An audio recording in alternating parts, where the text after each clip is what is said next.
All right, let's just jump right into this explainer. We're going to break down a step-by-step playbook for building serious wealth, starting with literally $0.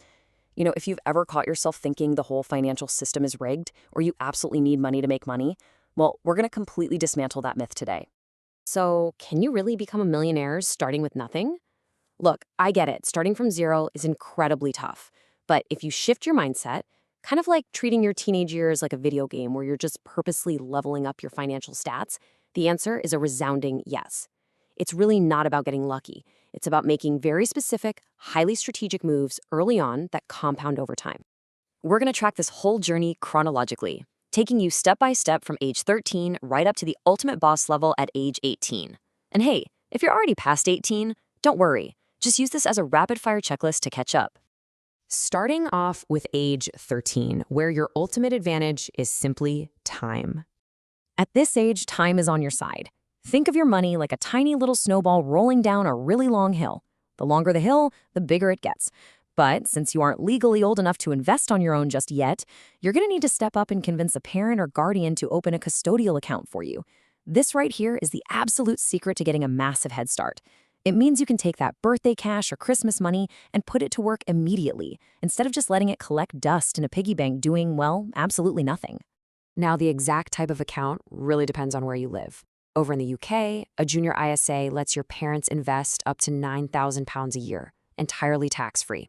In the US, you've got UGMA and UTMA accounts, which actually allow unlimited contributions. Though keep in mind, going over $18,000 a year can trigger gift taxes. But honestly, the core strategy for both is exactly the same.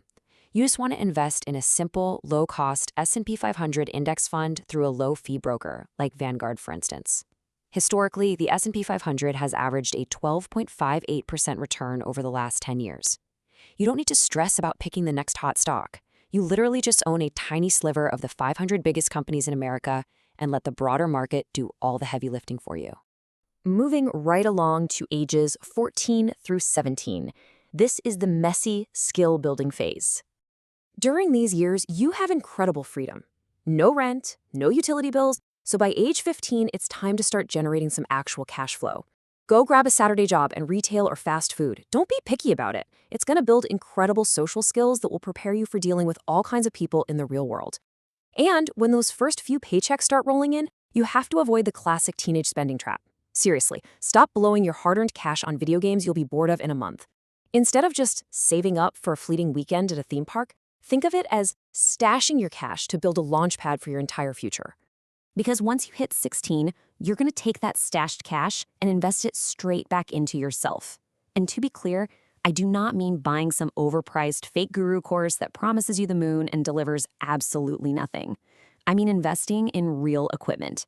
Take $500, go buy a used iMac. Sit at that computer, teach yourself how to edit videos, master Photoshop, learn to code. Stack these hard skills so that when you eventually step out into the real workforce, you are bringing undeniable value right out of the gate, which heavily cuts down on the training a company has to give you. Then at 17, your top priority becomes mobility. You absolutely need to pass your driving tests as soon as your local laws allow and get your hands on a cheap, reliable starter car. Relying on public transport for your hustle is just a disaster waiting to happen.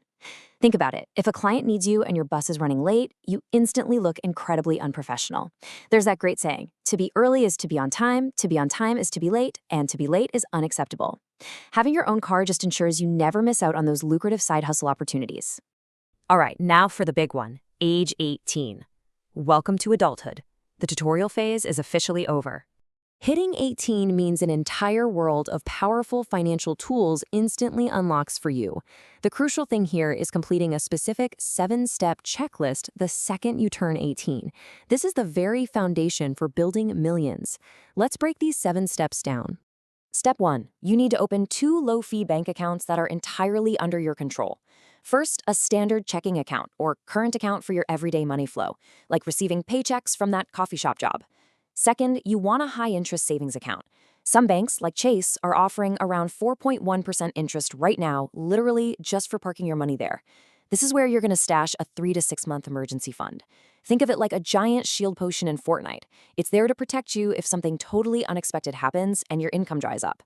Keep this account at a completely different bank so it's out of sight, out of mind. Step 2 is getting a credit card to start building your credit score. If you think about it, a credit score is basically just your Uber rating, but for money. And hey, you might have heard that old saying, never a lender or a borrower be?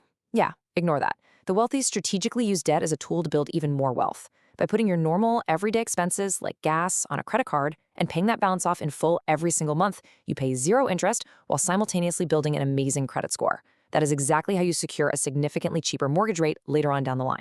Step 3. It is time to graduate from that custodial account and open your own tax-advantaged investing account. Depending on your country, this might be a Roth IRA in the US, a stocks and shares ISA in the UK, a TFSA in Canada, or your super in Australia.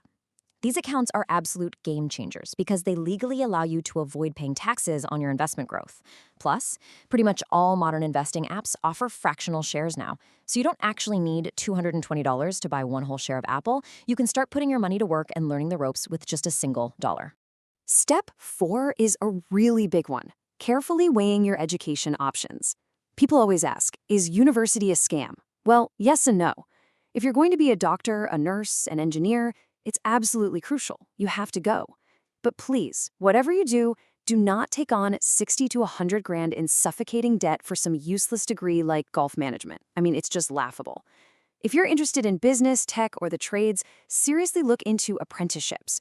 You can literally get paid to learn valuable, real-world skills like plumbing, coding, or web development without strapping a mountain of debt to your back for the rest of your life. Which brings us to step 5, avoiding bad debt like the plague. Look, debt is just a tool. Good debt is borrowing money to acquire an appreciating asset, like getting a mortgage for real estate or a loan to launch a highly profitable business. Bad debt, on the other hand, is consumer debt. Did you know that in the UK alone, a shocking 2.2 million drivers finance their cars? Financing a car that is physically dropping in value every single day is a massive trap that will actively hold you back from your financial potential. Rule of thumb, if it doesn't create wealth and you can't buy it outright in cash, just don't buy it. Step 6 is launching a low-cost, service-based side hustle. Remember those hard skills we talked about stacking back at age 16? Now it's time to monetize them. Copywriting, video editing, web development, these businesses require almost zero startup capital. And hey, if you're currently stuck in a day job that you absolutely hate, flip your mindset. Don't let it drain your energy. Transform that miserable job into your own personal launchpad. Use that steady paycheck simply to fund your side hustle and let it motivate you to hustle even harder on the weekends. And finally, step 7, invest for the long term. This is where you truly capture the extreme power of compound interest. In simple terms, compound interest is just earning interest on your initial investment, plus earning interest on the interest you've already accumulated over time. It's that snowball effect we mentioned earlier. And here's a massive perk. Because you typically earn a lower income when you're younger, you fall into a lower tax bracket, which means you get to keep vastly more of the wealth you're building. Let's actually run the numbers to see how this builds in the real world. Imagine you lock in a habit of investing just $250 every single month into one of those tax-free accounts, and you achieve a totally realistic historical average return of 8%. The math here is just absolutely wild. If you start the simple $250 a month habit right at age 18, you will hit age 65 with roughly $1.5 million completely tax-free. But if you wait, if you mess around and delay starting until you're, say, 28, your final amount plummets down to just $679,000. Think about that.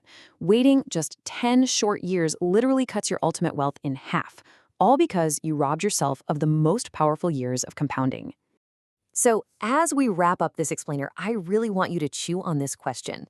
Knowing that time is the single most expensive thing you can possibly waste, and seeing the sheer math right in front of you, what is your very next move going to be? The roadmap to leveling up is totally in your hands now. It's time to play the game.